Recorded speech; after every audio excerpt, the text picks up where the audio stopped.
બેસો બેસો.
ઓમ ઓમ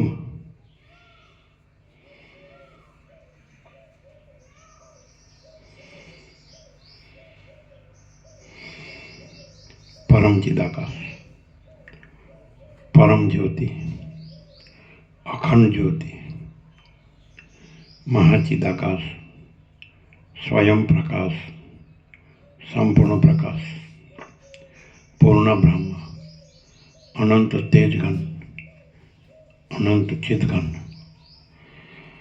પરમાકાશ, કેવલ, અનંત, શુદ્ધ, તેજઘન, परमाकाश, अखिलात्मा, पूर्ण ब्रह्म, परमात्मा, परम चिदाकाश, परम ज्योति, अखंड ज्योति, अनंत, पूर्ण, परम चिदाकाश, परम शांति, स्वयं सिद्ध, स्वयं प्रकाश, स्वयं पूर्ण, स्वस्वरूप, यही सब कुछ है, इसके सिवा कुछ नहीं है।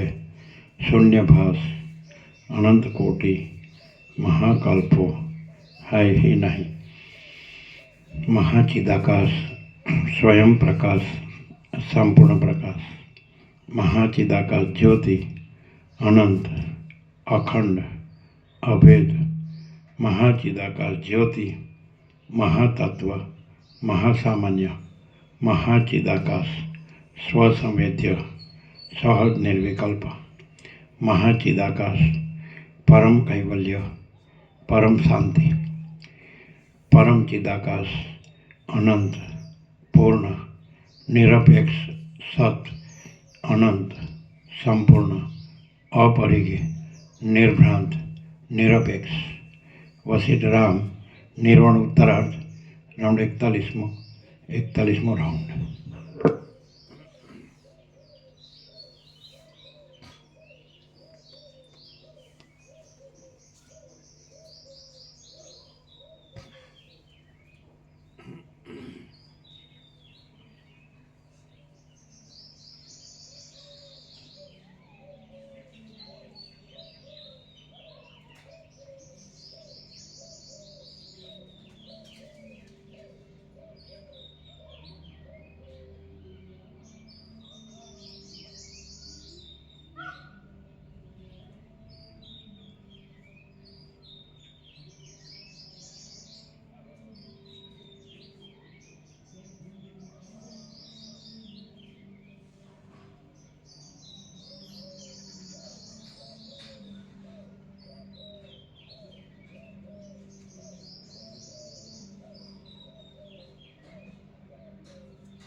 આદ્ય પરબ્રહ્મ સદગુરુ દેવ કી જય. ઓમ શ્રી પરમાત્મને નમઃ. સદગ્રંથોમાં શિરોમણી શ્રી યોગ વાસિષ્ઠ મહારામાયણ નિર્વાણ પ્રકરણ ઉત્તરાર્ધ સર્ગ 151મો પેજ નંબર 1594 સર્ગ 151મો. આ 151માં સર્ગમાં અગ્નિ આશ્રમને તથા તે મુનિના શરીરને બાળી નાખશે તે વિશે તથા પવન વડે તેની ભસ્મ ઉડી જવા વિશે અને સ્વપ્નમાં જાગ્રતની સ્થિતિ દેખાયા વિશે વર્ણન કરવામાં આવશે. અગ્નિ સર્વને બાળી નાખશે. બીજા મુનિ બોલ્યા, ત્યાં તે નગર, તે ઘરો અને તે વૃક્ષો એ સર્વ સુકાયેલા ઘાસની પેઠે ક્ષણવારમાં ભસ્મ થઈ ગયું. જેના અતિ સંતાપથી શિલાઓ પણ ફાટી જાય એવા આશ્રમની અંદર તમે રહ્યા હતા અને સૂતા હતા. તમારા તે બંને શરીર એ જ પ્રમાણે ત્યાં ભસ્મરૂપ થઈ ગયા. પછી તે અગ્નિ વનને નિશેષ કરી દઈ ધીરે ધીરે શાંત થઈ ગયો અને પછી સમુદ્રનું પાન કરનાર અગત્યની પેઠે તે અસ્તને પણ પ્રાપ્ત થયો. આમ તે અગ્નિ શાંત થઈ ગયો એટલે પછી પ્રથમ પ્રજ્વલિત અને પછીથી શીતળ એવી તે સર્વ ભસ્મને વાયુએ પુષ્પોના સમૂહની પેઠે રજ રૂપે વિખેરી નાખી. આથી જેમ જાગ્રત અવસ્થામાં સ્વપ્નનગર ન દેખાય તેમ તે આશ્રમ ક્યાં હતો, એ બંને શરીર ક્યાં હતા અને કરંડિયાની પેઠે અનેક જનસમૂહના આશ્રયરૂપ તે નગર પણ ક્યાં હતું તે કશું જણાતું નથી. તમારા એ બંને શરીર નાશ પામ્યા એટલે સિદ્ધ થાય છે કે સ્વપ્નમાં તમને ભ્રમ થયો હતો. તેથી તમારે ચિદાત્મા જ એ સર્વરૂપે જણાયો હતો. આથી જ તે પુરુષનું ગળાનું છિદ્ર તથા તમારો તે વિરાટ પુરુષ હમણાં ક્યાં દેખાય છે? ઓજ સહિત તે સૂઈ ગયો હતો, તેથી ઓજ સહિત તેના દેહનો અગ્નિથી દાહ થઈ ગયો. હે મુનિ, તેથી તે બંને દેહ તમારા જોવામાં આવ્યા નહીં. હમણાં તમે અનંત એવા સ્વપ્ન સંસારરૂપી જાગ્રતમાં રહેલા છો. હે સુંદર વ્રતધારી, એ પ્રમાણે આ સ્વપ્ન જ જાગ્રત ભાવને પ્રાપ્ત થઈ રહેલું છે અને અહીં અમે સર્વ તમારા સ્વપ્ન નર જ છીએ. તમે અમારા સ્વપ્ન નરરૂપ છો અને અમે તમારા સ્વપ્ન નરરૂપ છીએ. વસ્તુતઃ જોઈએ તો આત્મારૂપ ચિદાકાશ સર્વદા પોતાના અદ્વિતીય સ્વરૂપમાં જ રહેલું છે. વસ્તુતઃ જોઈએ તો આત્મારૂપ ચિદાકાશ સર્વદા પોતાના અદ્વિતીય સ્વરૂપમાં જ રહેલું છે. તમે જો કે પ્રથમ સ્વપ્ન નરરૂપ છો તો પણ તે દિવસથી માંડીને તમને જાગ્રતની પ્રતીતિ થઈ છે. આથી તમે જાગ્રત અવસ્થાના નરરૂપ થઈ ગયા છો અને ગ્રહસ્થપણામાં સારી રીતે સ્થિર થઈ રહેલા છો. આ સર્વ આદિથી માંડી અંત સુધી જેવું બન્યું છે તેવું કંઈ બતાવ્યું છે. આ અનુભૂત છે અને સારી પેઠે દ્રશ્ય રૂપે જોયેલું છે. સંદેહ રહેતો હોય તો તમે પોતે તે ધ્યાન વડે જોઈ શકો છો. આકાશની અંદર પ્રસરી રહેલા સુવર્ણના જેવા તડકાની પેઠે જે પ્રકાશ રૂપે સર્વત્ર પ્રસરી રહેલો છે તે આદિ મધ્ય અને અંતથી રહિત એવો ચિદઘન આત્મા પોતાની કલ્પના શક્તિના ઉફાળા વડે ચપળ રૂપ બની જાય છે. આકાશની અંદર પ્રસરી રહેલા સુવર્ણના જેવા તડકાની પેઠે જે પ્રકાશ રૂપે સર્વત્ર પ્રસરી રહેલો છે તે આદિ મધ્ય અને અંતથી રહિત એવો ચિદઘન આત્મા પોતાની કલ્પના શક્તિના ઉફાળા વડે ચપળ રૂપ બની જાય છે. તે પોતે ચિન્મય છે, છતાં પોતાના આત્માની અંદર પ્રકટ થઈ રહેલી શુભ અશુભ તથા મિશ્ર સૃષ્ટિઓને આકારે વિવર્ત રૂપે પ્રતીતિમાં આવે છે. શ્રી યોગ વાસિષ્ઠ મહારામાયણમાં નિર્વાણ પ્રકરણના ઉત્તરાર્ધનો અગ્નિ સર્વને બાળી નાખશે નામનો સર્ગ 151મો સમાપ્ત. સર્ગ 152મો. આ 152માં સર્ગમાં બીજા મુનિ તે મુનિની સ્વપ્નના પદાર્થોની સત્યતા વિશેની આશંકાને નિવૃત્ત કરી તેના વ્યાધના ગુરુપણા વિશે વર્ણન કરશે. સ્વપ્ન પદાર્થની સત્યતા વિશેની શંકાનું નિવારણ. મુનિ બોલ્યા, મને ઉપર પ્રમાણે કહી તે મુનિ રાત્રિ સમયે પોતાના શયનની અંદર મૌન ધારણ કરી રહ્યા, અને હું તો પછી જાણે પવનના સમૂહમાં વહ્યો જતો હોઉં તેમ વિસ્મય વડે વ્યાપ્ત બની ગયો. પછી મેં તેને ઘણીવારે કહ્યું કે હે મુનિશ્રેષ્ઠ, હે મહાસમર્થ, ખરેખર આ સર્વ સ્વપ્ન સદરૂપ છે, યથાર્થ છે એમ મને જણાય છે. બીજા મુનિ બોલ્યા, જો બીજું જાગ્રત આદિ કંઈ સત્ય સંભવતું હોય તો હજી આ સ્વપ્ન આદિ શું સત્ય છે એવો વિસ્મય ઘટે. પણ જ્યાં જાગ્રત સંબંધી દ્રશ્યની પણ અલ્પ સત્તા છે, એટલે કે તે પણ મિથ્યાભૂત છે, ત્યાં પછી સ્વપ્ન આદિની સત્યતાના યથાર્થપણા વિશે તે શી વાત કરવી? સ્વપ્નની પેઠે જ આ સૃષ્ટિ પ્રથમ ભાસે છે, અને તે વસ્તુતઃ પૃથ્વી આદિથી રહિત છતાં સ્વપ્નની પેઠે પૃથ્વી આદિ વડે યુક્ત દેખાય છે. હે કમળપત્રના જેવા સુંદર નેત્રવાળા વ્યાધના મહાગુરુ મુનિ, આજના આપણા સ્વપ્નના કરતાં પણ જાગ્રત રૂપે પ્રસિદ્ધ આ સૃષ્ટિરૂપી સ્વપ્ન વધારે શુદ્ધ ચિદ્રૂપ છે. આ વિશે હું યુક્તિ કહું તે તમે સાંભળો. આજે જાગ્રત અવસ્થામાં દીઠેલા પદ પદાર્થના સંસ્કારો બુદ્ધિમાં ચોંટી જાય છે. તેથી રાત્રિએ સૂઈ જતા સ્વપ્નમાં જે કાંઈ તમને શબ્દ અને અર્થની પ્રતીતિ થાય છે તેમાં સંસ્કાર આદિ સામગ્રી છે. આથી તેને કદાચ સત્ય પણ કહી શકાય. પરંતુ સૃષ્ટિના આદિકાળમાં તે સમયે કે તે પહેલાં બીજું કશું ન હોવાથી તથા પૂર્વ સૃષ્ટિના સંસ્કારો વચમાં પ્રલયકાળનો મોટો અંતરાય આવી જતા નાશ પામ્યા હોવાથી આ સૃષ્ટિરૂપી સ્વપ્ન તો ચિદાકાશની અંદર પ્રથમ જ દ્રશ્ય રૂપે પ્રતીતિમાં આવે છે. હે મુનિ, એવી રીતે આ વિસ્તારવાળું સ્વપ્ન જગત સાવ મિથ્યા છે, તો પણ ચિદાત્મામાં રહેલી સત્તા વડે તે તેને સત્ય જેવું અનુભવે છે. તેમાં તમને શો સંદેહ રહે છે? ઉપર પ્રમાણે બોલતા તે બીજા મુનિના વાક્યનો આક્ષેપ કરી વચમાં બીજી વાત નાખી મેં તેમને પૂછ્યું કે આપ મને વ્યાધનો ગુરુ ઠરાવો છો તે શી રીતે એ કહો. બીજા મુનિ બોલ્યા, આ એક બીજું આખ્યાન તમે સાંભળો. હે મહાબુદ્ધિશાળી મુનિ, હું તમને સંક્ષેપથી કહું છું, કેમ કે વિસ્તાર કરવા બેસું તો તેનો અંત આવે એવું નથી. જ્યાં સુધી તમે વ્યાધના ગુરુ થશો ત્યાં સુધી હું અહીં જ છું. હે મુનિશ્રેષ્ઠ, તમે અતિ દીર્ઘકાળથી તપ કર્યા કરો છો અને અત્યંત ધાર્મિક છો. તમે મારું સત્ય વચન સાંભળીને અહીં તમારે ઘેર જ પ્રીતિ કરી રહેશો. આ હું પણ અહીં જ રહ્યો છું, અને તમે મને રજા આપશો નહીં. હું પણ તમારી સેવા વડે તમારી સાથે અહીં જ રહીશ એવો દૈવનો નિશ્ચય છે. પછી હે સુશીલ મુનિ, કેટલાક વર્ષો વીત્યા બાદ તમારા સર્વ બંધુઓ દુકાળથી નાશ પામશે, ત્યારે વેર બળ આદિ વડે મત્ત તથા સીમાડાના અંતમાં રહેલા ખંડિયા રાજાઓનું પરસ્પર યુદ્ધ થશે. એટલે પ્રાણીઓ ઓછા થઈ જશે, અને આ આખું ગામ પોતાનું ઘર છોડી ભાગી જશે.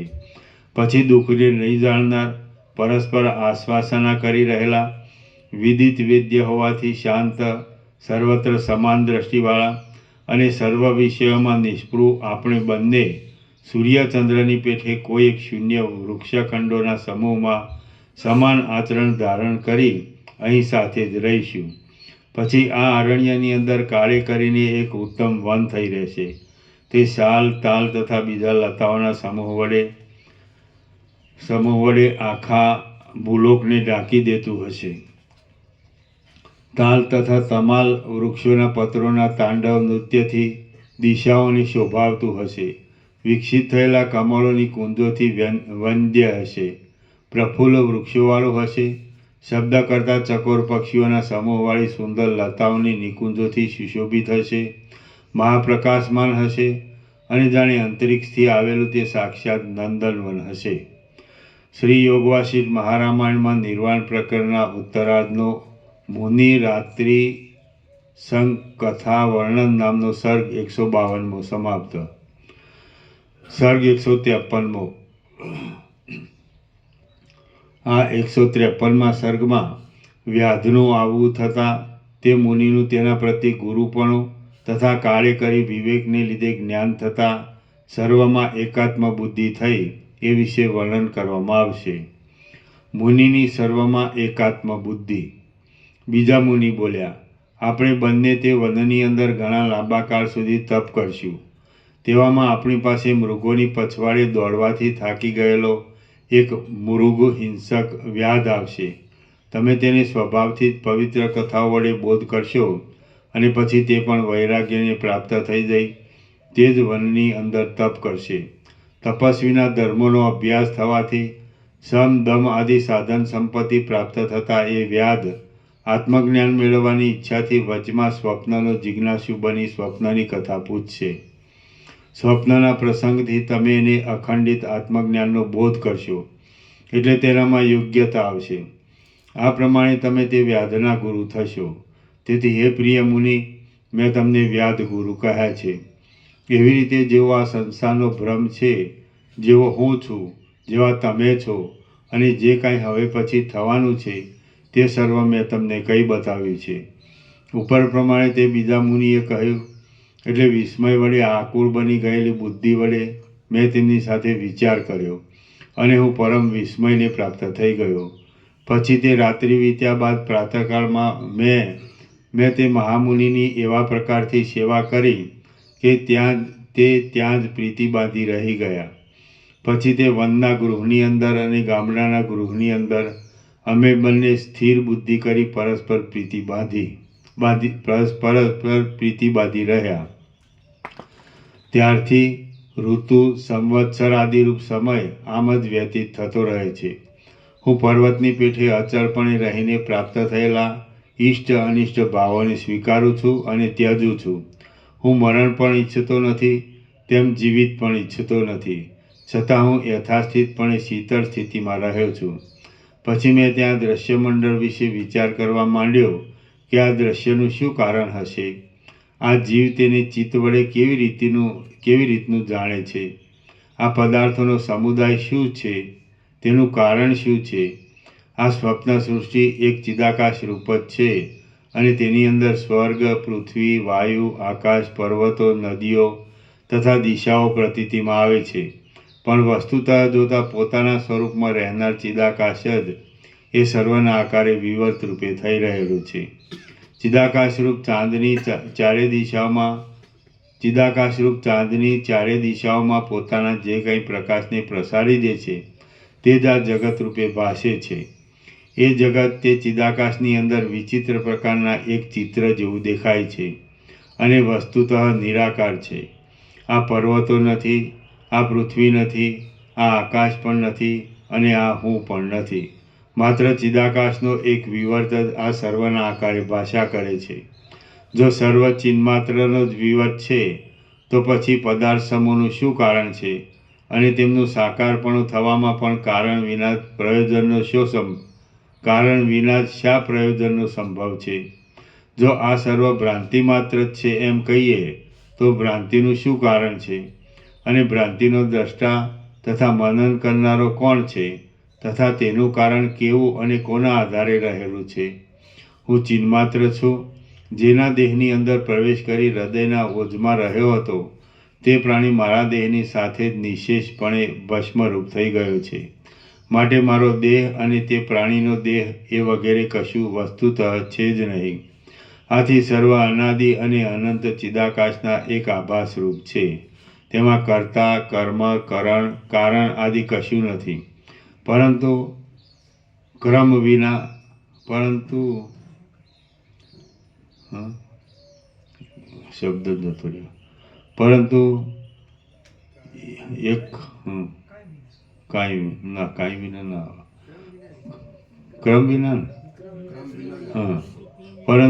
વિના સર્વ ચિદૈક રસ છે.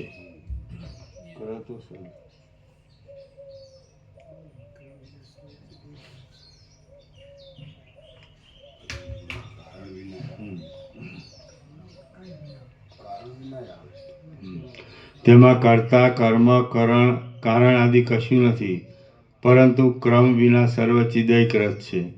ઘટપટ અને વિવર આદિ સર્વ જ્યારે ચિદાકાશનો જ એક વિવર છે તો પછી ઘટપટ અને વિવર આદિ આકારને જણાવનાર તેમનું સ્ફુટ રૂપ ક્યાંથી ઉત્પન્ન થયું? વસ્તુતઃ જોતા તો ચિદાકાશનો વિવર પણ નથી, કિંતુ કેવળ ચિદાકાશ જ છે. કેમ કે ચિદાકાશનો શો વિવર્ત હોય અને કેવો હોય? એ આકાશ શી રીતે અને શા વિવર્તને ઉત્પન્ન કરે? આ દ્રશ્ય પ્રપંચ ચિદરૂપ મહાસાગરના એક પરપોટા જેવો છે. તેમાં વળી કંઈ નવીન રૂપે વિવર્ત ભાવ શો હોય? આ પ્રપંચ સ્વભાવે જ એક વિવર્ત રૂપે દેખાય છે, પરંતુ અનંત ચિદૈકરસ રૂપે જ તે રહેલો છે. શુદ્ધ ચિન્માત્ર તત્વનો જ આ સર્વ વિલાસ છે અને બ્રહ્મ જ સત્ય છે. એ બ્રહ્મ વિશાળ પોતાના ચિદરૂપે સર્વત્ર એક રસ છે અને તે જ જાણે આ દ્રશ્ય રૂપે થઈ રહ્યું હોય એવી પ્રતીતિ થાય છે. બાકી તે અદ્વિતીય તત્વમાં દ્રશ્યપણું અને દ્રષ્ટાપણું ક્યાં રહ્યું?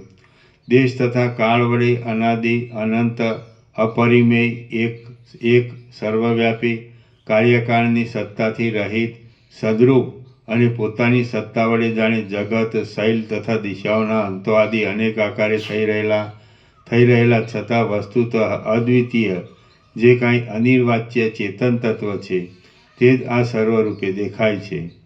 શ્રી યોગવાસિષ્ઠ મહારામાયણમાં નિર્વાણ પ્રકરણના ઉત્તરાર્ધનો સર્વૈકાત્મ પ્રતિપાદન નામનો સર્ગ 153મો સમાપ્ત.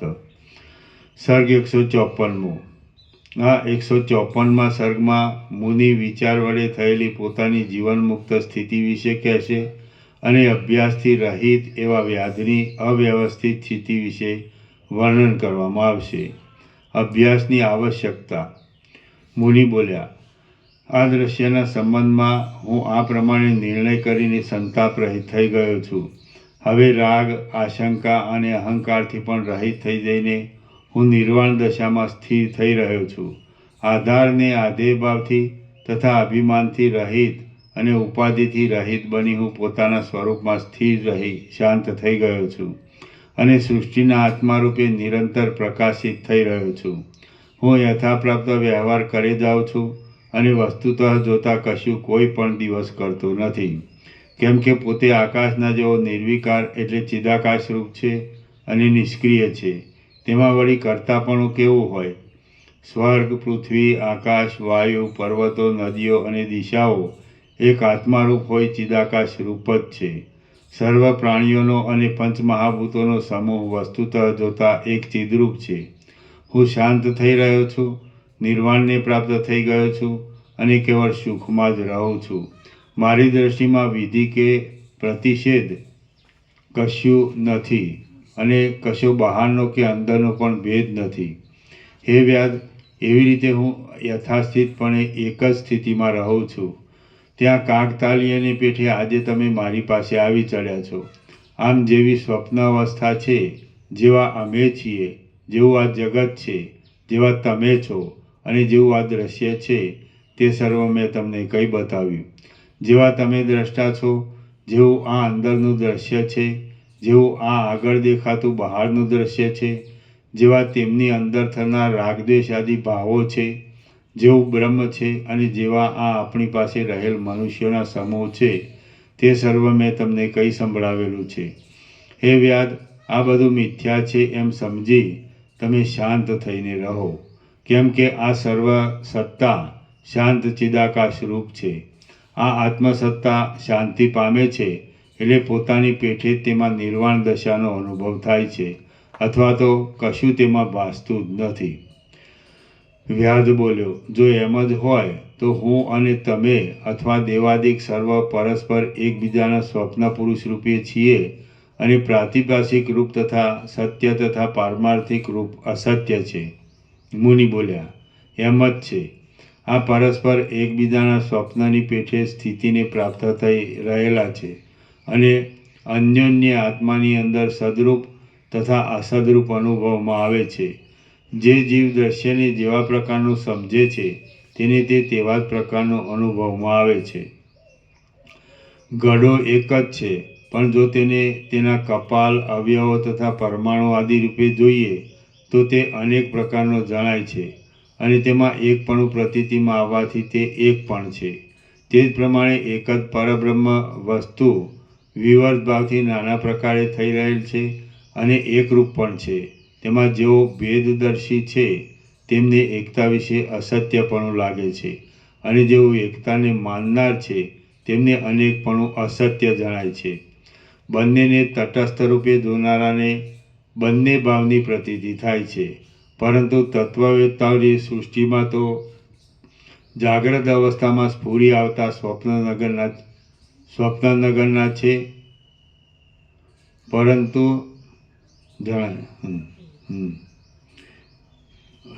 બંનેને તટસ્થ રૂપે જોનારાને બંને ભાવની પ્રતીતિ થાય છે, પરંતુ તત્વવેત્તાઓની સૃષ્ટિમાં તો જાગ્રત અવસ્થામાં સ્ફુરી આવતા સ્વપ્નનગરના છે. જેવું કેવળ ચિદ્રૂપ જ અનુભવમાં આવે છે, તે પ્રથમ કોઈ દિવસ ન દીઠેલા દૂર દેખાતા નગરના જેવું આભાસરૂપ છે. આમ આ સર્વ મેં તમને યથાર્થ કહી બતાવ્યું છે. મેં તમને હંમેશા બોધ આપ્યો છે. તમે પોતે ડાયા છો, વિવેકી છો અને સર્વ જાણો છો. માટે તમે હવે જેમ તમારી ઈચ્છા હોય તેમ સુખેથી કરો. હું તમને આ પ્રમાણે બોધ આપ્યા કરું છું, પરંતુ હે વ્યાદ, તમે માની લીધેલી જગતના સત્યપણાની ભ્રાંતિમાં જ તમારી બુદ્ધિ વિશ્રાંત થઈ રહી છે. જો કે તે ક્ષણવાર પ્રબોધનો ઉદય થતાં તેમાં વિશ્રાંત થાય છે, પરંતુ હજી દ્રઢ રીતે તે પરમપદમાં વિશ્રાંત થતી નથી. જળ ધારણ કરવારૂપી કાર્યના સંબંધમાં જેમ લાકડું કમંડલો આદિ આકારરૂપે પરિણામ ન પામે તો તેમાં જળ રહી શકતું નથી, તેમ આ બોધ પણ અભ્યાસ વડે પરમ ઉત્કૃષ્ટ પ્રખર પરિણામને ન પામે તો તે ચિત્તની અંદર પ્રવેશ કરતો નથી. ગુરુ અને સત્શાસ્ત્રોના એક સેવનને લીધે ને અભ્યાસ વડે ચિત્ત બોધની અંદર વિશ્રાંત થાય છે, તથા તેની દ્વૈત અદ્વૈત સંબંધની સર્વદ્રષ્ટિ ક્ષીણ થઈ જાય છે, એટલે ચિત્તની નિર્વાણ દશા થાય છે, એમ અનુભવીઓનું કહેવું છે. માન અને મોહથી રહિત, સંગદોષને જીતેલા, નિરંતર અધ્યાત્મ વિષયમાં સ્થિર રહેલા, કામના રહિત, સુખ દુઃખનો સમ્યક અનુભવ કરાવનાર, દ્વંદ્વોથી મુક્ત અને મૂઢતાથી રહિત તત્વવેત્તાઓ તે અવિનાશી પરમપદને પામે છે. શ્રી યોગવાસિષ્ઠ મહારામાયણમાં નિર્વાણ પ્રકરણના ઉત્તરાર્ધનો યથાભૂતાર્થ વર્ણન નામનો સર્ગ 154મો સમાપ્ત. સર્ગ 155. આ 155મા સર્ગમાં વ્યાધના મૂળ તપ વડે ઘણા લાંબા કાળના કલેશને લીધે વિધાતાનું વરદાન મળતા આકાશગતિ, શરીરનું વધવું તથા મરણ થયા વિશે મુનિ વર્ણન કરશે. વ્યાધની તપશ્ચર્યા વગેરે. અગ્નિદેવ બોલ્યા. એ પ્રમાણે તે મુનિના વચન સાંભળી એ વ્યાધ તે વનની અંદર ચિત્રમાં આલેખેલી પ્રતિમાની પેઠે વિસ્મયથી જળ જેવો બની ગયો. તેનું ચિત્ત પોતાના અભ્યાસ વિના પરમપદમાં વિશ્રાંત થયું નહીં.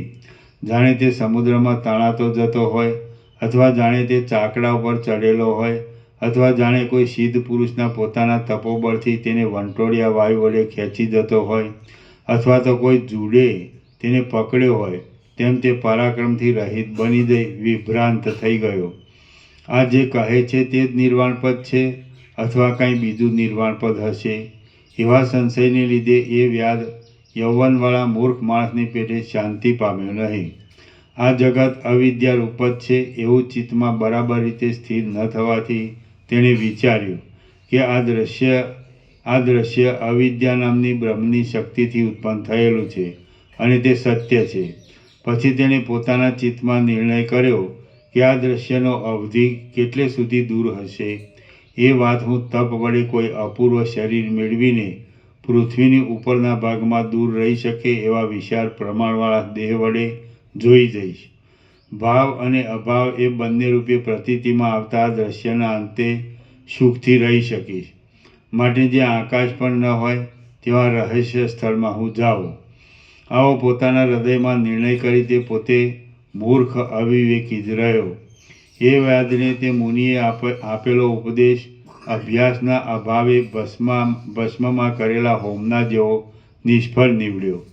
પછી તે દિવસથી એ વ્યાધે પણ પોતાના કરેલા નિર્ણય વડે પોતાનો પારધીનો ભાવ છોડી દીધો અને મુનિઓની સાથે તપ કરવાનો આરંભ કર્યો.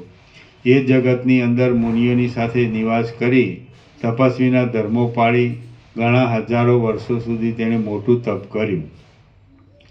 તપ કરતા તેણે પછી કોઈ સમય તે મુનિને પૂછ્યું કે મને ક્યારે આત્મવિશ્રાંતિ મળશે? ત્યારે મુનિએ તેને નીચે પ્રમાણે કહ્યું. મુનિ બોલ્યા, મેં તમને જે જ્ઞાનનો ઉપદેશ કર્યો છે તે જીર્ણ કાષ્ઠમાં રહેલા અલ્પ અગ્નિની પેઠે તમારા હૃદયમાં અલ્પ રૂપે અથવા નિગૂઢ રૂપે રહેલું છે, પરંતુ તે હમણાં જ બાળી શકાય તેવા અને બાળી નાખવાની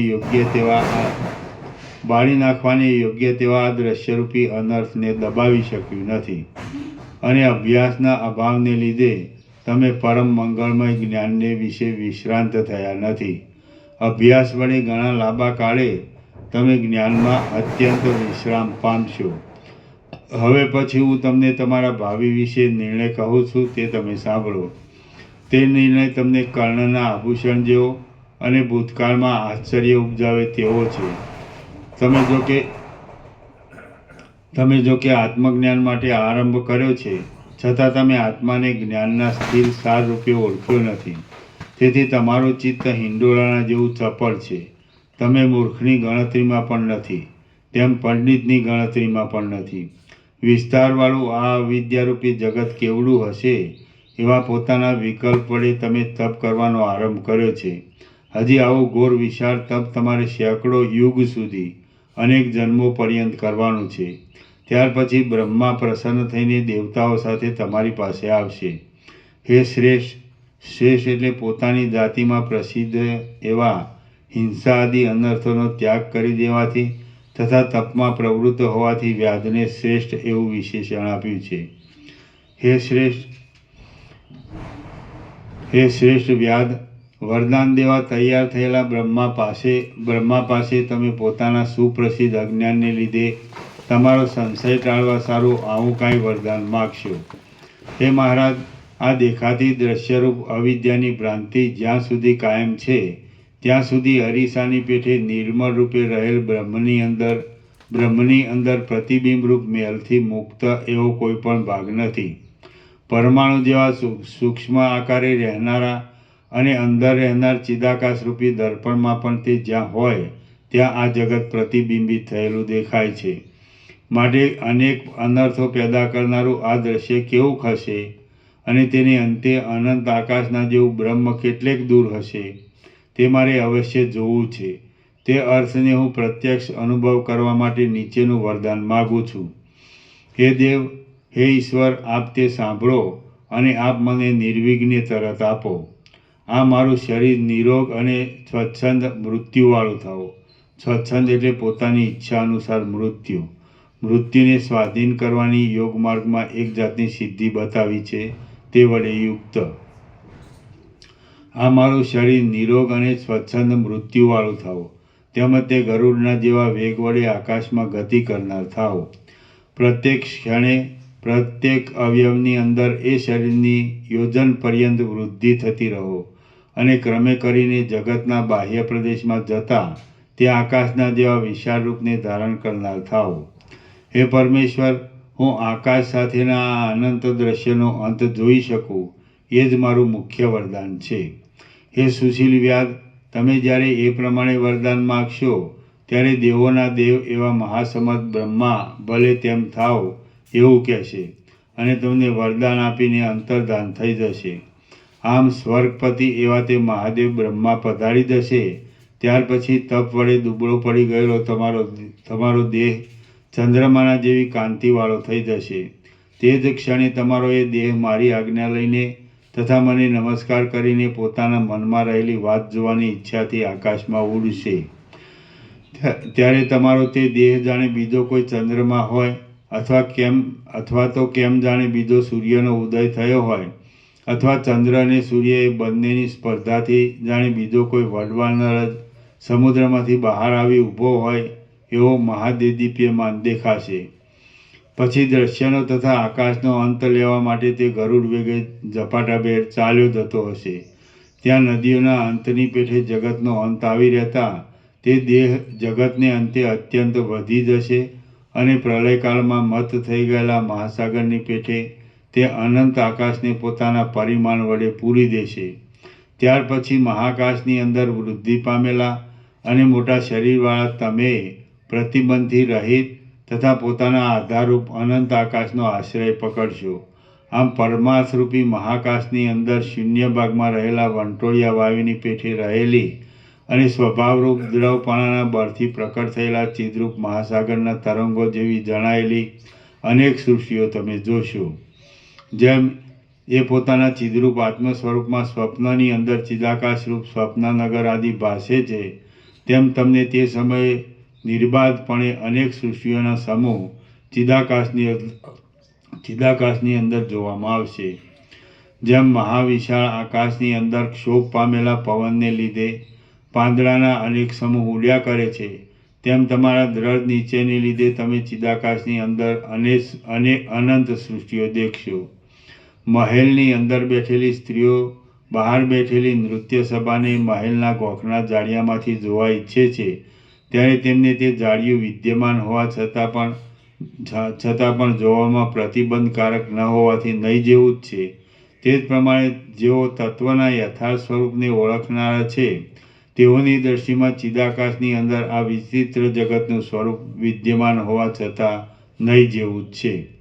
જેમ ચંદ્રલોકમાં રહેનાર પુરુષની દ્રષ્ટિમાં પૃથ્વી ઉપર રહેલા મનુષ્યને ચંદ્રમંડળમાં દેખાતા ધુમાડામાં ઝાકળ આદિ પદાર્થોનો સમૂહ અત્યંત અસત્ય લાગે છે, તેમ પોતાના આત્માથી અનન્ય રૂપે જગતને સમજી રહેનાર તત્વજ્ઞની દ્રષ્ટિમાં પણ આ જગત દ્રશ્યરૂપે અત્યંત અસત્ય જણાય છે.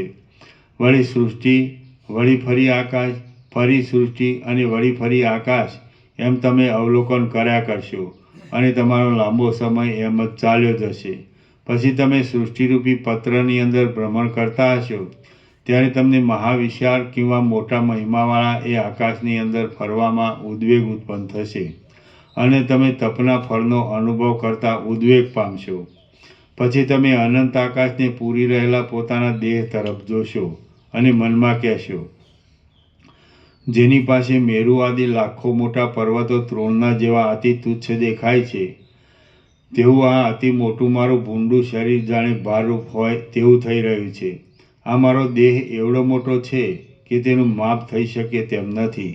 વળી મારા વડે આ આખું આકાશ વ્યાપ્ત થઈ રહ્યું છે અને હજી પણ તે દેહ વડે હું આકાશને પૂરતો રહું છું, પણ હવે ભાવિ શું છે તે જાણી શકાતું નથી. હાય, આ દ્રશ્યરૂપ ઘોર અવિદ્યા અનંત છે એમ અનુભવમાં આવે છે અને સર્વત્ર સમાનતાનો બોધ કરનાર બ્રહ્મજ્ઞાન વિના બીજા કશાથી તેનું પરિમાણ થઈ શકતું નથી. માટે હવે હું આકાશની અંદરના વિશાળ ભાગને વીંટી રહેલા આ ભારભૂત દેહને છોડી દઉં, કેમ કે આ દેહ વડે સત્સંગતિ કે સત્શાસ્ત્રોનું અવલોકન એ કશું પણ થશે નહીં. અનંત, અપાર અને આકાશની અંદર નિરાધારપણે રહેલું આ મારું શરીર કેવું નકામું છે. એ શરીરથી મને કેમેય તત્વવેત્તાઓનો શુભ સમાગમ થાય નહીં. તમે આવો વિચાર કરશો અને પ્રાણને શરીરથી બહાર લઈ જવાની ધારણા બાંધશો. પછી જેમ કોઈ એક પક્ષી ખાધેલા ફળમાંથી નીરસ ભાગને બહાર ફેંકી દે છે, તેમ તમે એ શરીરને છોડી દેશો. આમ તમે ત્યાગ કરશો એટલે પછી વાયુના કરતાં પણ અતિ સૂક્ષ્મ એવો તમારો પ્રાણયુક્ત જીવ વાયુની પેઠે આકાશની અંદર રહેશે. કપાઈ ગયેલી પાંખોવાળા મહામેરુની પેઠે તમારો તે દેહ નિર્જીવ થઈને નીચે પડશે અને તે પૃથ્વીલોક તથા પર્વતાદિ સર્વના ચૂરે ચૂરા કરી નાખશે. પછી રુધિરથી રહિત થઈ રહેલી ભગવતી કાલી માતૃગણો સાથે રહીને તે સમયે તમારા એ દેહનું ભક્ષણ કરશે, એટલે પૃથ્વી નિર્દોષ થઈ જશે. હે સુંદર વ્રતધારી વ્યાધ, આ ઉપર પ્રમાણે તમે તમારો પોતાનો સર્વ વૃત્તાંત સાંભળી લીધો છે. હવે તાડના વનમાં તપશ્ચર્યા કરી તમે યથેચ્છ કરો. વ્યાધ બોલ્યો, અહો મહારાજ, હજી મારે અક્ષય દુઃખ ભોગવવાનું બાકી રહ્યું છે, કેમ કે મેં દુઃખને ભ્રાંતિથી પુરુષાર્થ રૂપ સમજીને મારે હાથે તેને વૃથા સંકલ્પથી વળી લીધેલું છે. હે મુનિશ્રેષ્ઠ, હે મહારાજ, આ તમે મને ભાવિ અર્થની સ્થિતિ કહી, પરંતુ એ ભાવિ કોઈ પણ યુક્તિ વડે બદલાય એમ છે કે નહીં તે આપ મને કહો. મુનિ બોલ્યા, જે અર્થ અવશ્યમ ભાવિ છે તે કોઈ દિવસ કોઈનાથી અન્યથા કરી શકાતો નથી, કેમ કે આ જન્મના પુરુષાર્થ વડે તેની નિવૃત્તિ થતી નથી.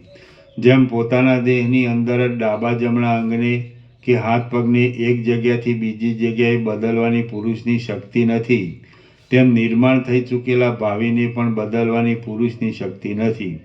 જ્યોતિષ શાસ્ત્ર આદિના અર્થ અને અનુભવ વડે ભાવિ અર્થની પ્રતીતિ થાય છે, પરંતુ બીજું કશું અપૂર્વ કોઈ દિવસ થઈ શકતું નથી. જે ધીરવીર પુરુષો પોતાના સ્વાભાવિક કિંવા પ્રાકતન પુણ્યો વડે ચાલતા જન્મમાં સમદમાદિ સાધનો સંપાદન કરીને શરીરનો દાહ થતાં પણ નિર્વિકાર રહે છે અને બ્રહ્મજ્ઞાનને પ્રાપ્ત કરાવનાર શ્રવણ આદિ ઉપાય વડે તત્વજ્ઞાનને મેળવી બ્રહ્મરૂપે થઈ રહે છે, તેમજ જગતના વ્યવહારમાં સુષુપ્તિ અવસ્થાના જેવી સ્થિતિને ધારણ કરે છે, તેઓ જ પોતાના પૂર્વજન્મોના સર્વ કર્મોને તથા અત્યંત દુષ્ટ એવા સંકલ્પોને નિર્મૂળ કરી નાખે છે અને પોતાના કર્તવ્યમાં જય મેળવે છે.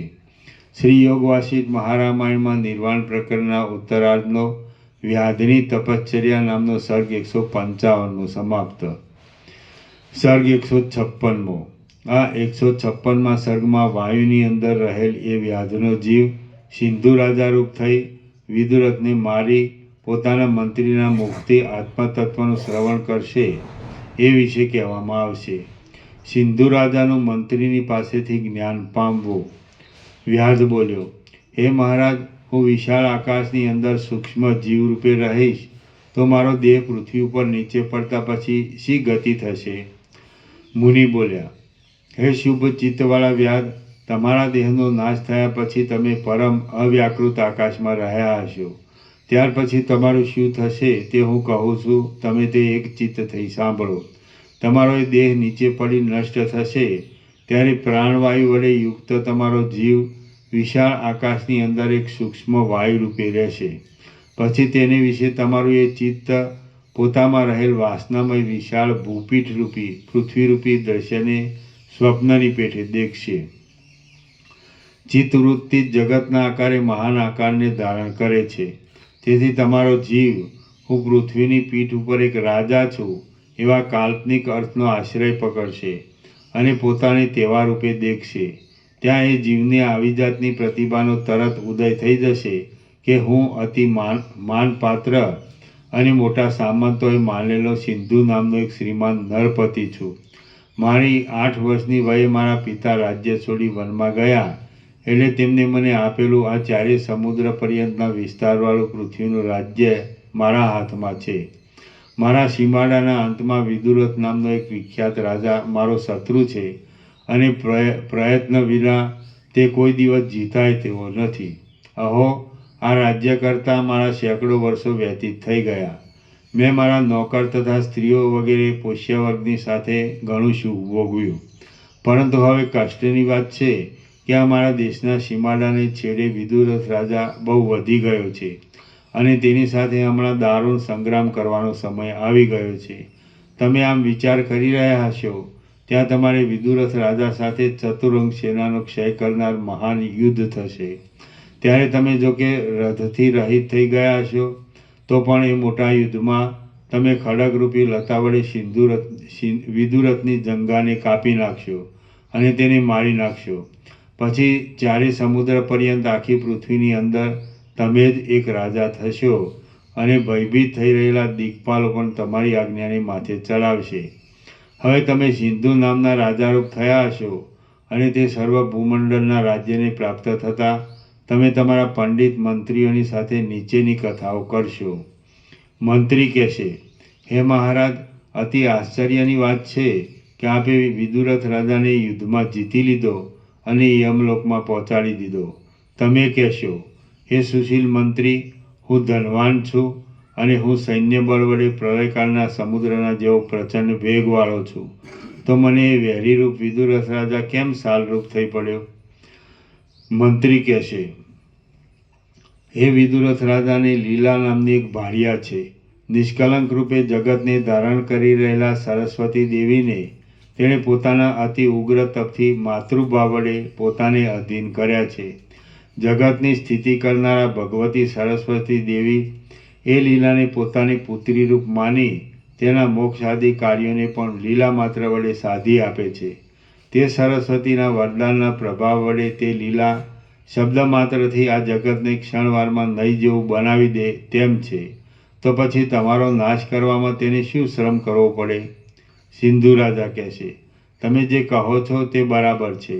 ખરેખર જેમ તમે કહો છો તેમ જ હોય તો એ વિદુરથ રાજાને જીતી લેવો અશક્ય છે. છતાં યુદ્ધમાં તેનો વધ થયો એ વાત આશ્ચર્યકારક છે.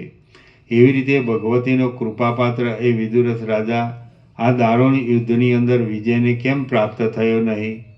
મંત્રી કહેશે, હે કમળ જેવા સુંદર નેત્રવાળા રાજા, એ વિદુરથ રાજા સર્વકાળમાં ખેદરહિત થઈ નિરંતર તે દેવીની પ્રાર્થના કરતો હતો કે આ સંસારથી મારો મોક્ષ થાવો.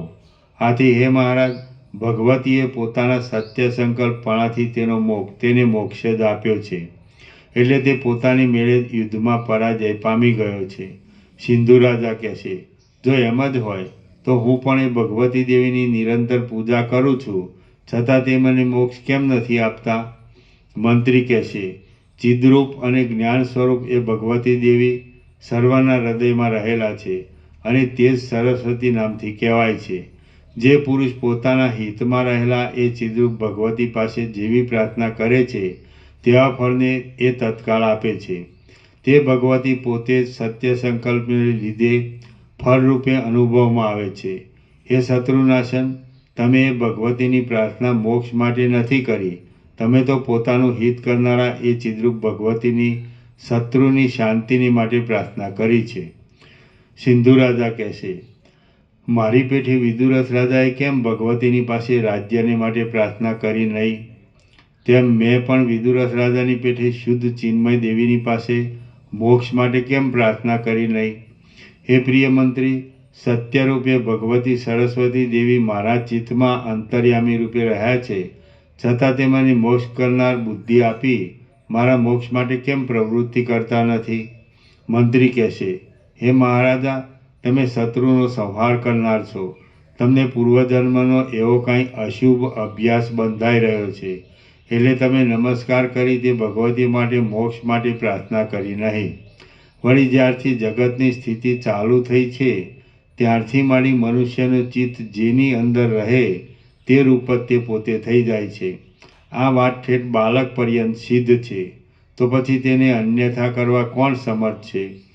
હે પ્રિય રાજા, પોતાની શુદ્ધ બુદ્ધિ વડે પોતાના ચિત્તની અંદર નિર્મળ આત્મ સ્વરૂપને પોતાના અભ્યાસ વડે ગમે તેવી રૂપે અહર્નિશ ચિંતવામાં આવે તો તે વસ્તુ ભલે સત્ય હો કિંવા અસત્ય હો, પરંતુ બીજી સર્વ વાસનાઓનું મર્દન કરી નાશ કરી પુરુષ છેવટ પોતે નિર્વિઘ્નપણે તે રૂપ થઈ જાય છે અને તેવા આકારે ફળ રૂપે દેખાય છે.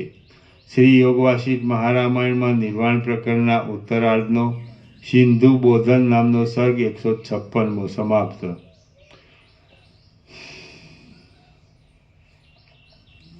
સર્ગ 157મો. આ 157મા સર્ગમાં સિંધુ રાજાના જીવની તામસી જાતિ વિશે વર્ણન આવશે અને સિંધુ રાજાને રાજ્યનો ત્યાગ કરતા વિવેકનો ઉદય થવાથી મોક્ષ થયા વિશે નિરૂપણ કરવામાં આવશે. સિંધુ રાજાને થયેલો જ્ઞાનનો ઉદય. પછી સિંધુ રાજા કહેશે, હે આર્ય મંત્રી, પૂર્વજન્મમાં હું એવો દુર્બુદ્ધિવાળો અને અનાર્ય શરીરને ધારણ કરનાર કોણ હતો કે જેથી આ સંસારમાં ભટકાવનાર એવો કોઈ પૂર્વનો કુસંસ્કાર મારામાં રહી ગયો છે? મંત્રી કહેશે, હે મહારાજ, હું તમારા પૂછવાથી એ વિશે એક રહસ્ય કહું છું, તે તમે ક્ષણવાર સાવધાન થઈ સાંભળો. આશા છે કે તમે અજ્ઞાનનો નાશ કરનાર એ વચનને હૃદયમાં ધારણ કરી રાખશો. અહીં અનાદિ, અનંત, અવર્ણનીય અને નિર્વિકાર સત્ય તત્વ છે. તમે તથા હું ઇત્યાદિ અનેક રૂપે તે થઈ રહેલું છે અને તેને બ્રહ્મ શબ્દ વડે કહેવામાં આવે છે.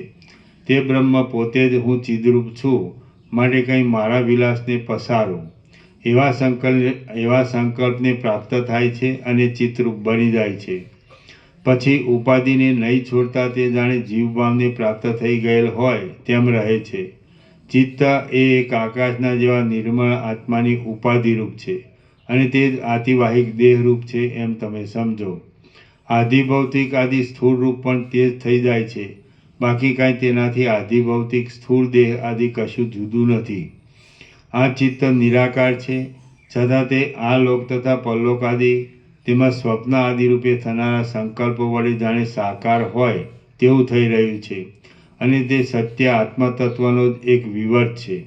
નિરાકાર ચિત્ત જ વિશાળ જગતના આકારે થઈ રહેલું છે એમ તત્વવેત્તાઓનું સમજવું છે.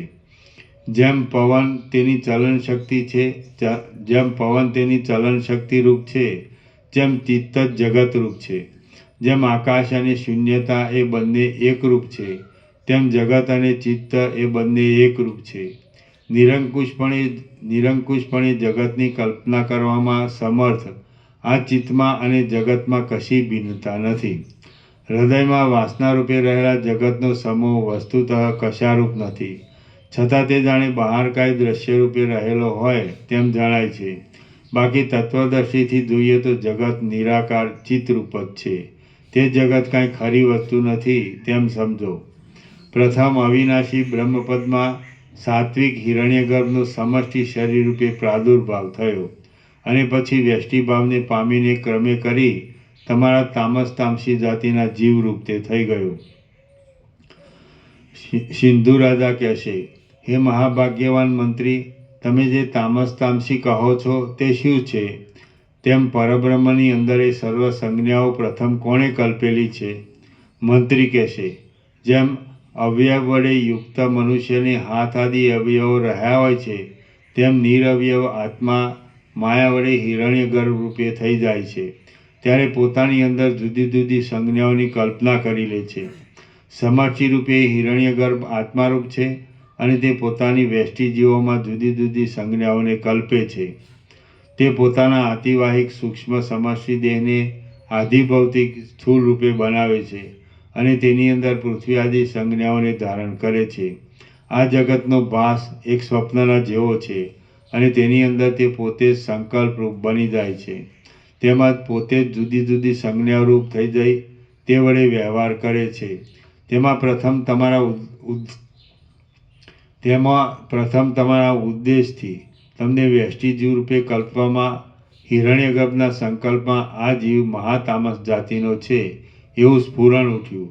એટલે આતિવાહિક સૂક્ષ્મ દેહના આકારે રહેલી તમારી જાતિને તામસ તામસી નામથી કહેવામાં આવી છે.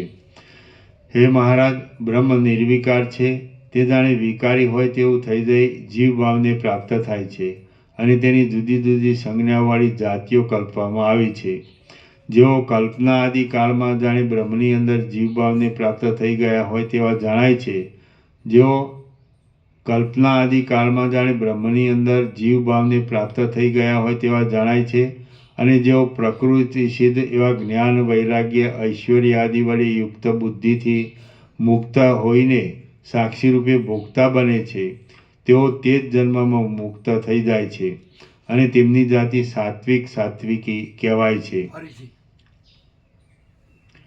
અને જેઓ પ્રકૃતિ સિદ્ધ એવા જ્ઞાન વૈરાગ્ય ઐશ્વર્ય આદિ વડે યુક્ત બુદ્ધિથી મુક્ત હોઈને સાક્ષીરૂપે ભોગતા બને છે, તેઓ તે જ જન્મમાં મુક્ત થઈ જાય છે, અને તેમની જાતિ સાત્વિકી કહેવાય છે. એવા જ્ઞાન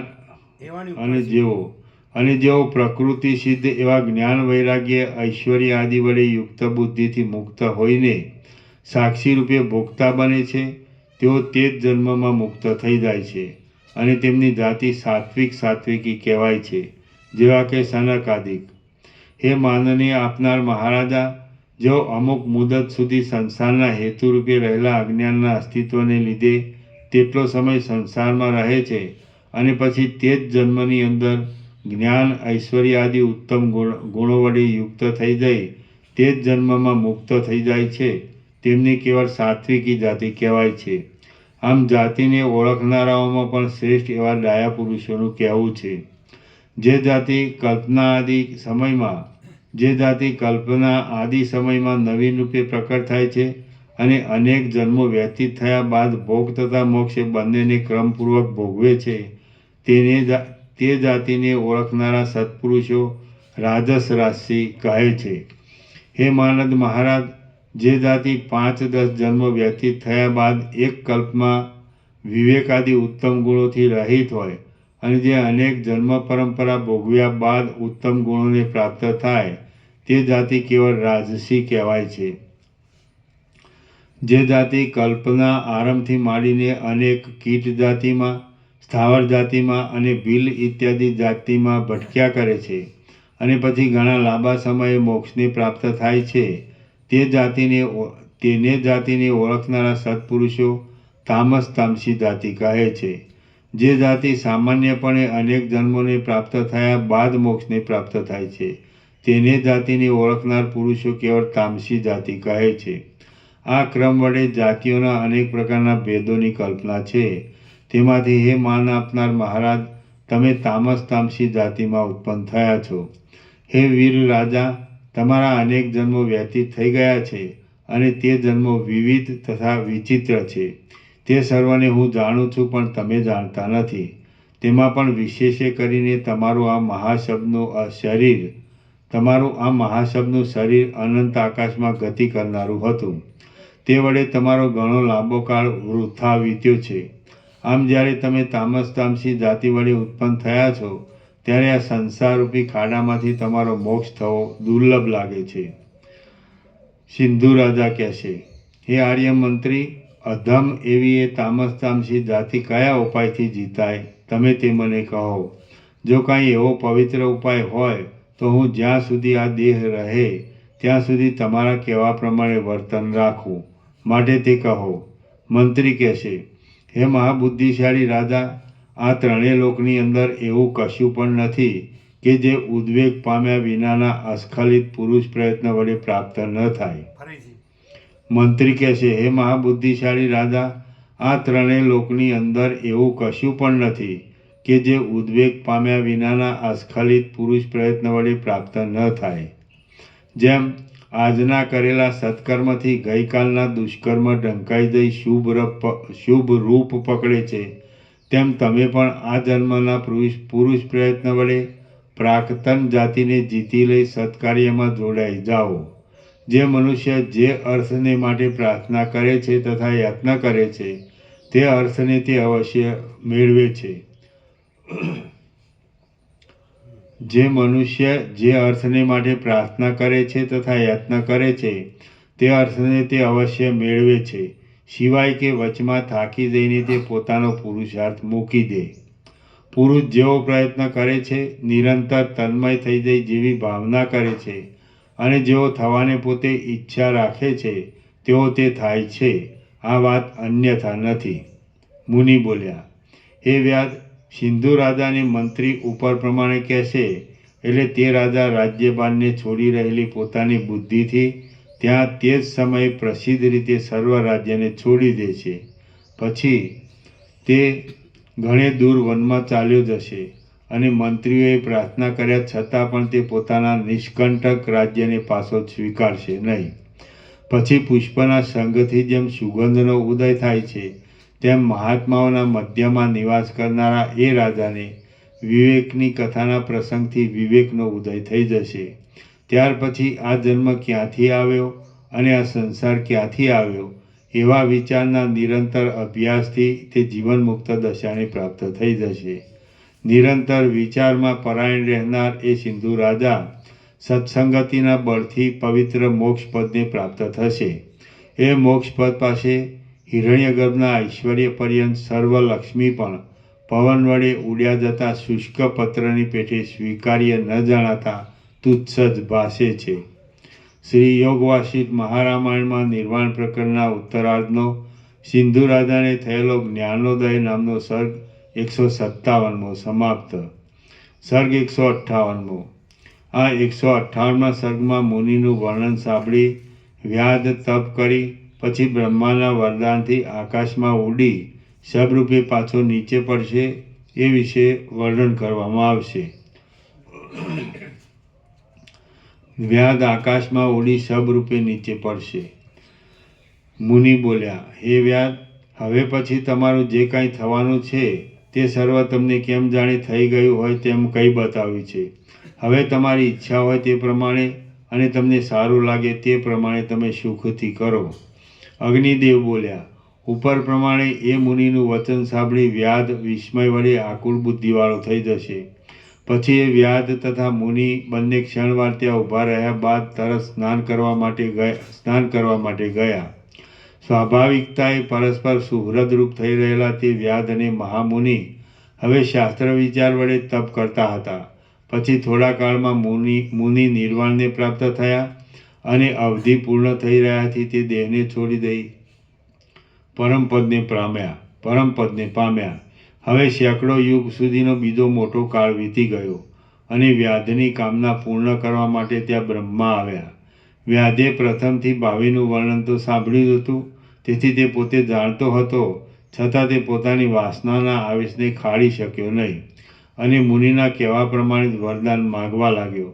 પછી બ્રહ્મા તથાસ્તુ કહીને પોતાની ઈચ્છિત દિશામાં ચાલ્યા ગયા અને વ્યાધ પણ પોતાના તપનું ફળ ભોગવવા માટે પક્ષીની પેઠે આકાશની અંદર ઉડ્યો. ત્રૈલોક્યને અંતે વૃદ્ધિ પામેલા પોતાના દેહ વડે તે અગણિત કાળ સુધી મહાવિશાળ આકાશને વેગપૂર્વક પર્વતની પેઠે પૂરી દેતો હતો. મોટા ગરુડના જેવા તીવ્ર વેગથી આકાશને નીચે ઊંચે અને આડાઈમાં પૂર્ણ કરી રહેલા એ વ્યાધનો એમ જ ઘણો લાંબો કાળ ચાલ્યો ગયો. પછી જ્યારે ઘણો લાંબો સમય વીતી ગયો છતાં અવિદ્યારૂપી બ્રહ્મનો અંત તેના જોવામાં આવ્યો નહીં, એટલે તે ઉદ્વેગ પામ્યો અને ઉદ્વેગને લીધે તેણે પ્રાણનું રેચન કરનારી ધારણા બાંધી. આમ તેણે પોતાના પ્રાણને આકાશની અંદર છોડી દીધા, એટલે તેનું શરીર સબરૂપ થઈને નીચે પડ્યું. તેનું પ્રાણવાયુની સાથે રહેલું ચિત્ત સર્વ પૃથ્વીનું પાલન કરનારા તથા વિદુરથ રાજાના શત્રુરૂપ એવા સિંધુરાજને આકારે થઈ ગયું. સેંકડો મેરુ પર્વતના જેવા આકારવાળો તેનો દેહ જાણે કોઈ બીજી પૃથ્વી જ હોય તેવો તેનો મહાવિસ્તીર્ણ દેહ વિષમ વજ્રપાતની પેઠે આકાશમાંથી નીચે પડ્યો. તે દેહ મચ્છરા તથા મોવાળાની પેઠે ભ્રાંતિ વડે જણાતા બ્રહ્મ સંબંધી કોઈ એક જગતના ભ્રમમાં કોઈ એક આકાશની અંદર જાણે પૃથ્વીનો કોઈ વિશાળ ઢાંકણું હોય તેવો દેખાવા લાગ્યો. તે પોતાના આકાર વડે સમગ્ર ભૂમંડળને તથા પર્વત સમૂહને પૂરી રહ્યો છે. આ પ્રમાણે હે ઉત્તમ વિપચ્છિત રાજા, મેં તમને મહાશબ વિશેની હકીકત કહી બતાવી છે. જે જગતના ભૂમંડળની અંદર એ શબ પડ્યું છે તે જગત આપણને સ્વપ્નનગરની પેઠે આ દ્રશ્યમાન જગતરૂપ ભાસે છે. શુષ્ક થઈ રહેલા ચંડિકા દેવી એ શબનું ભક્ષણ કરીને પૂર્ણ અને મોટા પેટવાળા થઈ ગયા, તેમજ રુધિર તથા આંતરડા વડે પૂર્ણ થતાં રાતા બની ગયા. એ શબના મેદ વડે આ પૃથ્વી મેદિની એવા સાર્થ નામને ધારણ કરવા લાગી અને હિમાલય પર્વતના જેવા વિશાળ આકારને ધારણ કરનારા પોતાના આશ્ચર્યકારક રૂપ વડે તે પૂર્ણ જણાઈ રહી. એ શબનો મોટો મેદ ચરબી મૃદ ધાતુરૂપ, મૃતિકારૂપ, માટીરૂપ બની ગયો અને કાળે કરીને તે પૃથ્વીરૂપ થઈ પાછી મૃન્મય અવસ્થાને ધારણ કરનાર થયો. વળી પાછા તે પૃથ્વીની અંદર કચરાઈ ગયેલા જંગલો તૈયાર થઈ ગયા, નગરો સહિત ગામડા પણ બની ગયા, ચૂર્ણ થઈ ગયેલા પર્વતો પણ પાતાળમાંથી પાછા બહાર દેખાયા અને મનુષ્યોના વ્યવહારની શોભા પાછી આગળ પ્રમાણે પ્રવૃત્ત થઈ ગઈ. શ્રી યોગવાસિષ્ઠ મહારામાયણમાં નિર્વાણ પ્રકરણના ઉત્તરાર્ધનો શબ નિર્ણય નામનો સર્ગ 158મો સમાપ્ત. સર્ગ 159મો. આ 159મા સર્ગમાં અગ્નિદેવ વિપચ્છિત રાજાને ઉપદેશ આપી ઇન્દ્ર પાસે જશે અને પછી વિપચ્છિત રાજાને અનેક આશ્ચર્યો દેખાયા વિશે તથા અંતે બ્રહ્મ તત્વ જણાયા વિશે વર્ણન આવશે. વિપચ્છિત રાજાએ અનેક આશ્ચર્યો જોયા. અગ્નિદેવ બોલ્યા, હે શ્રેષ્ઠ સુશીલ વિપચ્છિત રાજા, તમે ચાલુ વ્યવહારવાળા સ્થિર ભૂમંડળને ફરીવાર પ્રાપ્ત થઈ જઈ પોતાની ઈચ્છેલ દિશા તરફ સુખથી જાઓ. હે ગતિને જાણનાર રાજા, સ્વર્ગની અંદર ઇન્દ્ર પ્રજાના સમૂહના કલ્યાણને અર્થે સોમયજ્ઞનું યજન કરવા માટે પ્રવૃત્ત થયેલો છે અને મને ત્યાં મંત્ર વડે બોલાવેલ છે, તેથી હમણાં હું ત્યાં જાઉં છું. ભાસ બોલ્યા, ઉપર પ્રમાણે કહી ભગવાન અગ્નિ ત્યાં જ અંતર્ધાન થઈ ગયા અને જેમ વીજળીનો અગ્નિ આકાશમાં લીન થઈ જાય છે તેમ તે નિર્મળ આકાશમાં ચાલ્યા ગયા.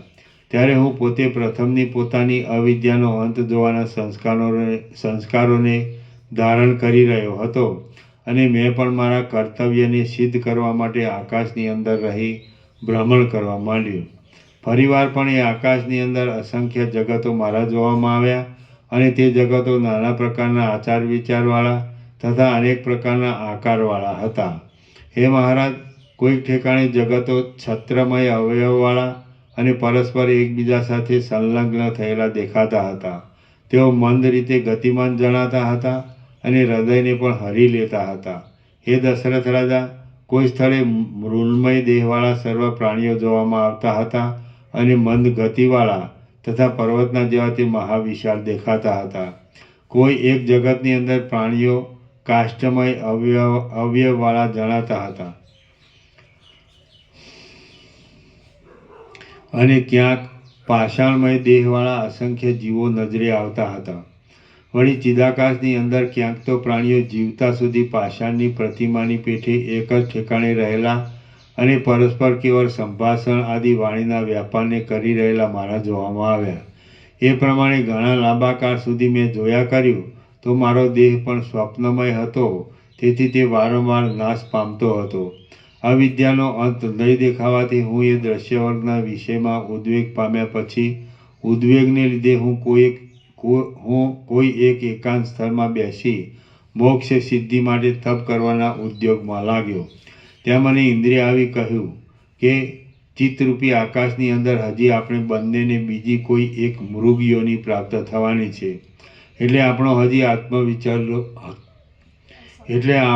આત્મવિચારનો આ સમય નથી. હું આકાશની અંદર મંદાર વૃક્ષના વનમાં ફરતો હતો અને સ્વર્ગ સંબંધી ભોગોમાં મોહિત થઈ ગયો હતો.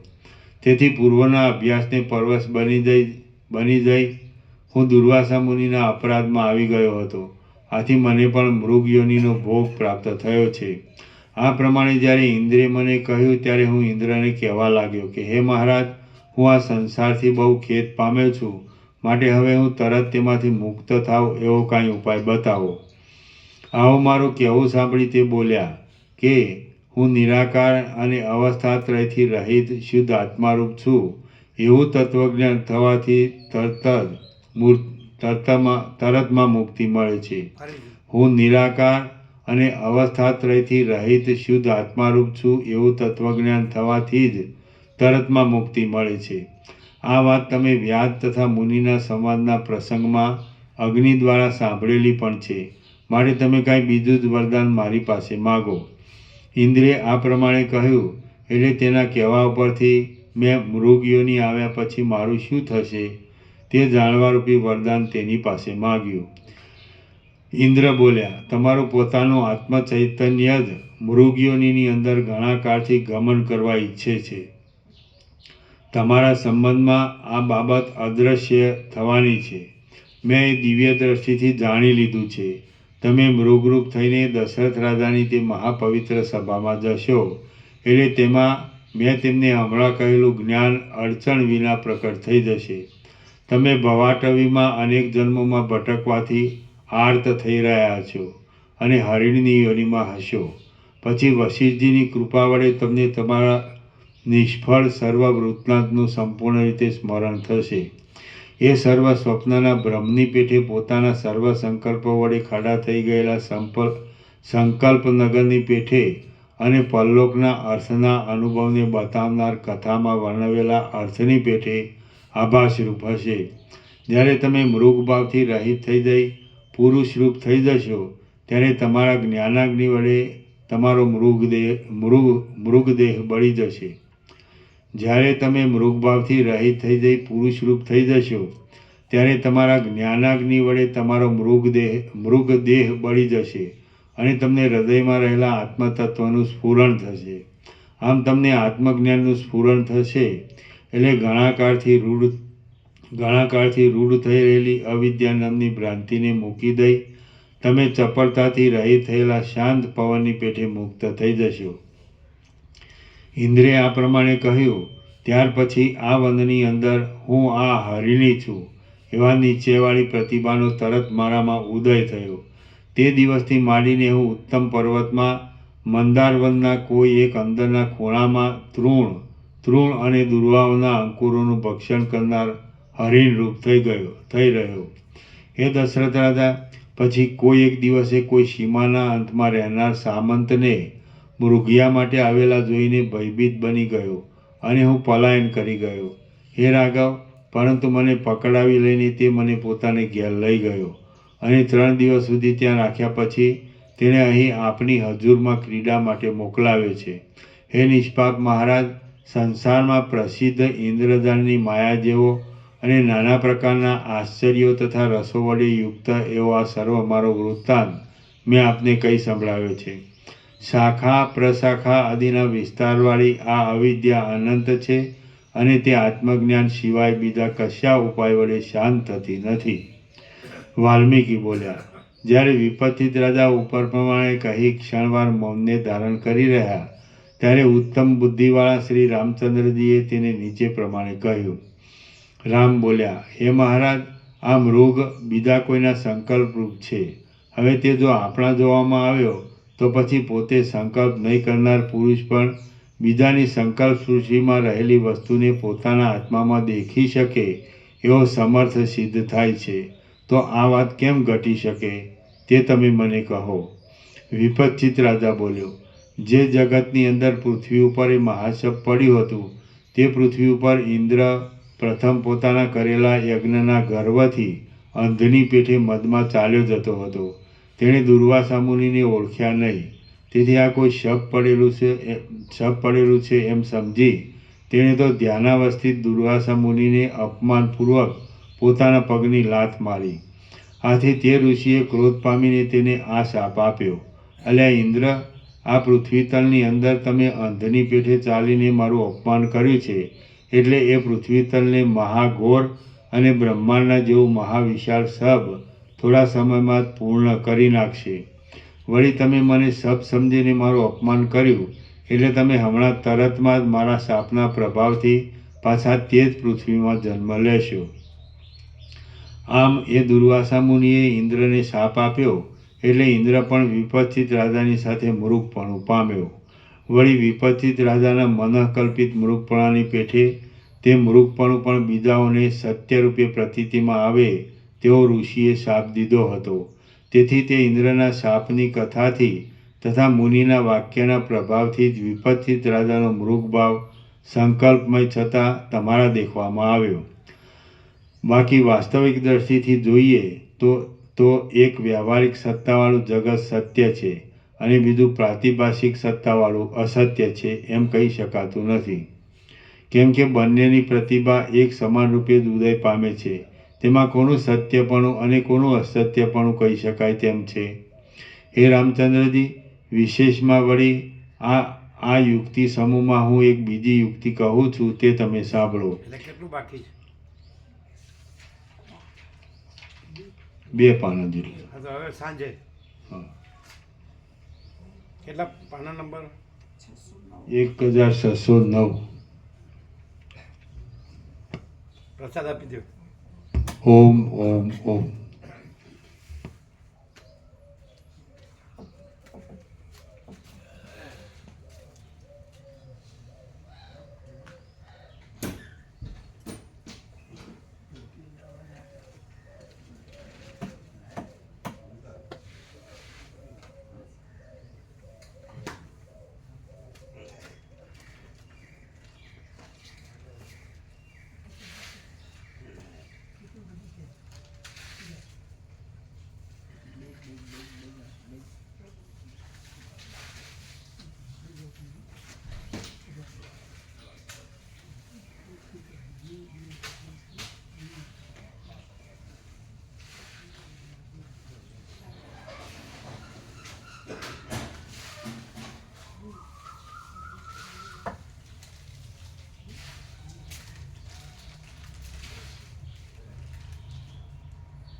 આ સાંભળવાથી કેવી લાઈટ થાય? આમ શાંતિથી ધ્યાનથી આમ સમજીએ એવી રીતે સાંભળીએ તો કેવી લાઈટ થાય? એક ચિદાકાશ જ છે, બાકી ભ્રાંતિ જ છે. કોઈ છે નહીં. એટલે ભ્રાંતિ છે ખરી?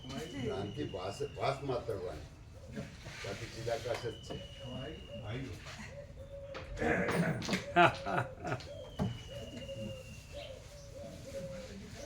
એક કાકા પ્રભુ આનંદ પ્રભુ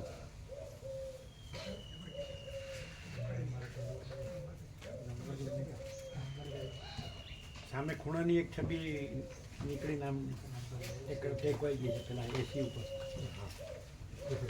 એક છબી નીકળીને આમ ટેકવાઈ ગઈ ખૂણાની. ઢીલ કાઢો.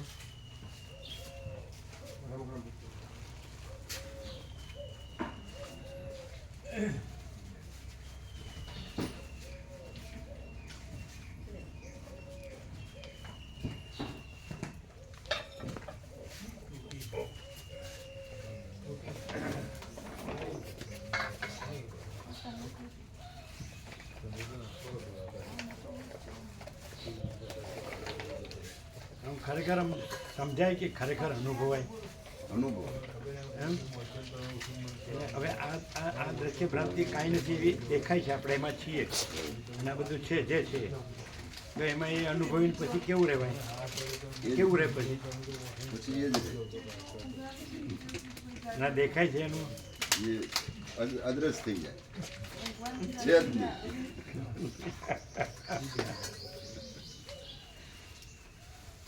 અને એનું ફલશ્રુતિ શું આવે? પરમ શાંતિ. પૂર્ણ વિરામ.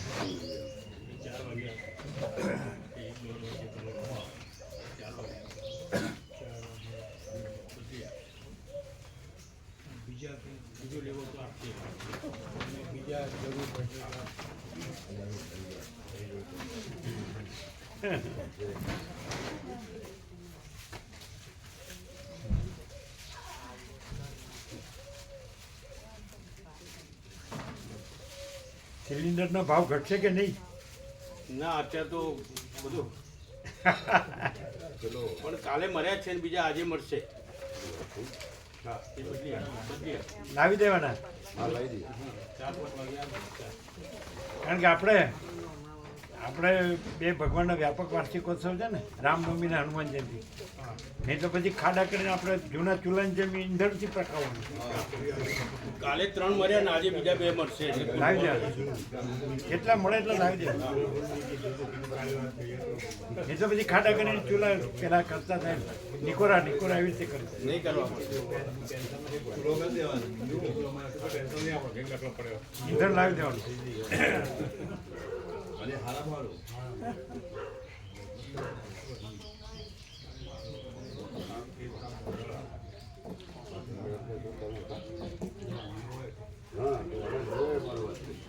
એટલે वो ठीक हो गया कि नहीं? काफी फर्क है। पका है अब तो ठीक होने लगा है। पका हुआ नहीं ना? नहीं, જોઈ લીધી છબી? તો પછી અત્યારે જવું ચાવ પછી કરજો. નહીં વાર લાગે 5 મિનિટ.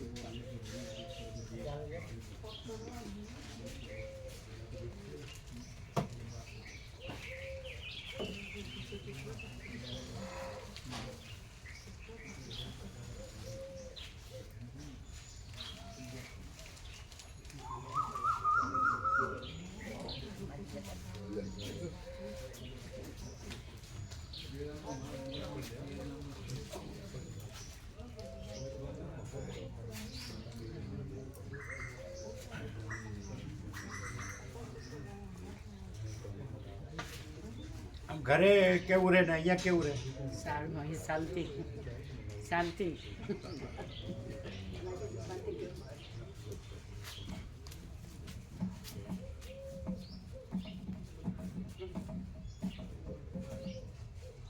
પાટણવાળા આવ્યા. પાટણવાળા. હવે ગોળ પાડે એટલે પાટણવાળા ગોળમાં કહેવાય શું કહે છે? પાટણવાળા ગોળ પાડે એટલે અમે ગોળમાં ગણાઈએ. ગોળ એટલે ગ્રુપ પાડે ગ્રુપ ગ્રુપ. પણ એ ગોળમાં ચમ ડામાડોળ છો. એ ગોળમાં ડામાડોળ છો. ગોળ કે ગ્રુપ ને ગોળ કહેવાય. ગોળ એટલે ગ્રુપ જ કહેવાય. ગોળ એટલે ગ્રુપ જ કહેવાય. પણ એ ગોળમાં ડામાડોળ છે. એટલે એમણે શું કીધું? એમણે શું કીધું? એમણે શું કીધું? હવે ગોળમાં આયા એટલે પાટણવાળા ગોળમાં જ કહેવાય. એક પાટણવાળા ગોળ છે, દરેક પાટણવાળા ગોળ સમાજ કહેવાય. એટલે પછી એમાં બધું પટેલ આવે, તારે આવે. ગોટાળા. શું કહે છે? ગોટાળા શું બોલે જ ખબર ના પડી. પાટણવાળા ગોળમાં પટેલ આવે, બોમા આવે, બધા આવે.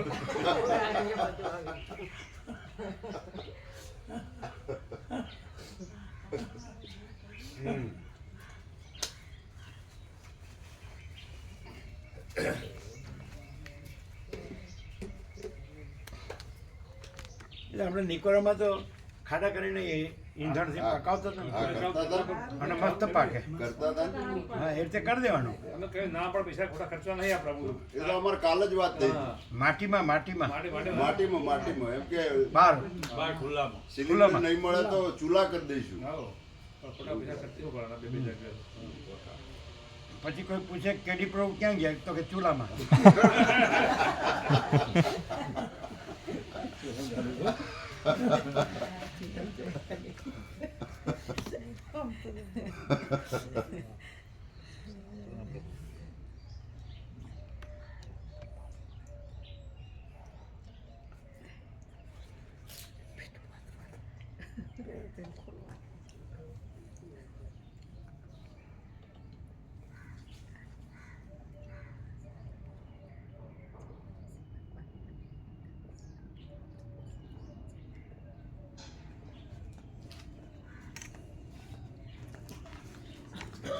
Super,